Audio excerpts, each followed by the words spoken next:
हर हर महादेव। जय श्री राम। जय हिंदू राष्ट्र। जय देव सेना।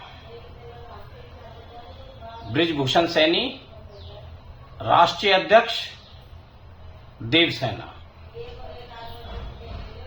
साथियों, आज का विषय है रोहिंग्या और बांग्लादेशी देश के लिए बहुत बड़ा खतरा साबित होंगे। समय रहते भारत सरकार को देश के सभी रोहिंग्या बांग्लादेशियों को बाहर निकालना चाहिए। यदि ऐसा नहीं किया गया तो एक दिन देश के लिए बहुत बड़ा खतरा साबित होंगे। हालांकि कुछ प्रदेशों में रोहिंग्या और बांग्लादेशियों को निकालने का काम हुआ है, लेकिन वो कार्य इतना है जितना ऊंट के मुंह में जीरा। जो 12 करोड़ रोहिंग्या और बांग्लादेशी इस देश में बसे हुए हैं, उनमें से चंद सैकड़ों की संख्या में अभी निकाले गए हैं। बहुत बड़ा तबका आज भी भारत में रह रहा है। ऐसे सभी शत्रुओं को देश से बाहर का रास्ता दिखाना चाहिए और इस पर सरकार को युद्ध स्तर पर कार्रवाई करनी चाहिए।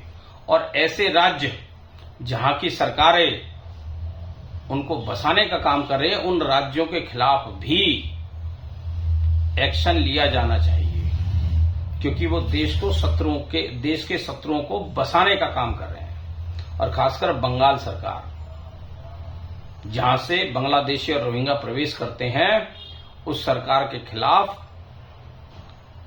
ममता सरकार के खिलाफ केंद्र सरकार को एक्शन लेना चाहिए, कार्रवाई करनी चाहिए, ताकि देश के शत्रु देश में प्रवेश करने से रोके जा सकें। लेकिन ममता सरकार वहां के रोहिंग्या और बांग्लादेशियों के Aadhaar card, voter card, PAN card आदि बनाकर उन्हें बसाने का काम कर रही है। और ये रोहिंग्या और बांग्लादेशी बंगाल में घुसने के बाद देश के विभिन्न राज्यों में पहुंच जाते हैं।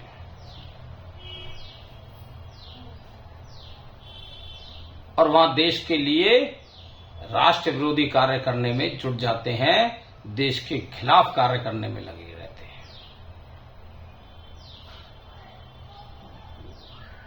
अधिकांश मामलों में देखने में आया है कि दंगा करने, हत्या, लूटपाट, बलात्कार करने में भी रोहिंग्या और बांग्लादेशी बहुत सक्रिय रूप से भागीदारी निभाते हैं। एक षड्यंत्र के तहत इस योजना को अंजाम देते हैं। देश में बढ़ने वाले इस अपराध को रोकने के लिए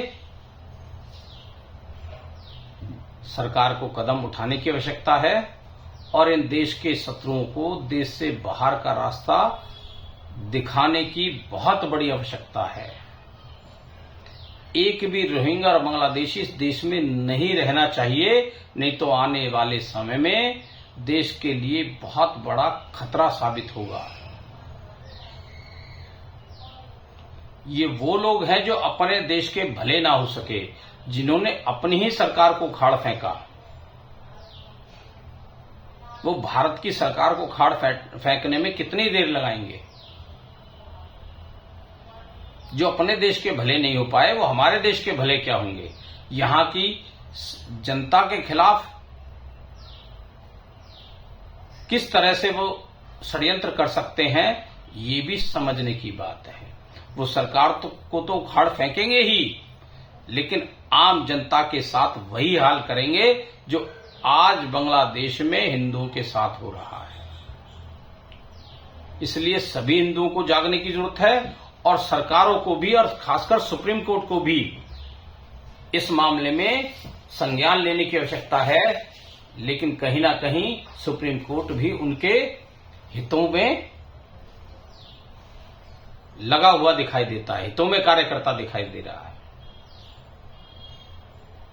तो सरकार, प्रशासन, सुप्रीम कोर्ट, इन सबको मिलकर इन शत्रुओं को बाहर निकालने का कार्य करना अति आवश्यक है। जय हिंद, जय भारत, जय हिंदू राष्ट्र।